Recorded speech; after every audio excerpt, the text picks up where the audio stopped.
extremely frustrated.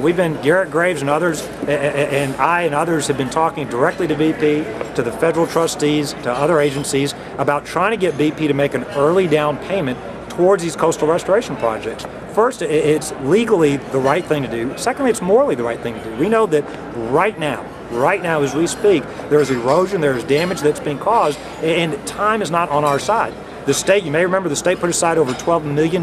We just recently found some additional dollars to start this work that BP had promised to do, and we know that BP is going to end up paying for it. They're going to have to reimburse the state for these activities anyway, and this involves, for example, restoring some of our oyster areas as well as rebuilding some of the reefs out there.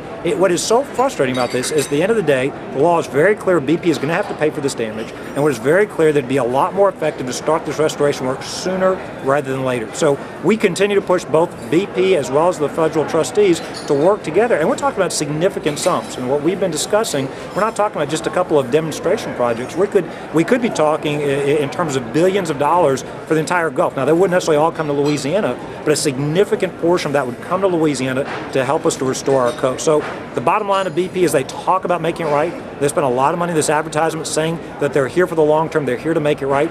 This is one way they can prove that it's not just words. One of the things they can do, and you may remember towards the end of last year, we stood with Lamar and made an announcement about some seafood testing and marketing programs, very important programs. But that same announcement, they committed to us they would continue to work with us on these early restoration efforts. So to date, what is also frustrating is they've never told us no. You know, they continue to, they won't say yes, but they've never told us no. We continue to try to push them now. We again are working with the federal trustees, try to put pressure on BP to do the right thing, provide this money. It would help not only Louisiana, but the entire Gulf Coast.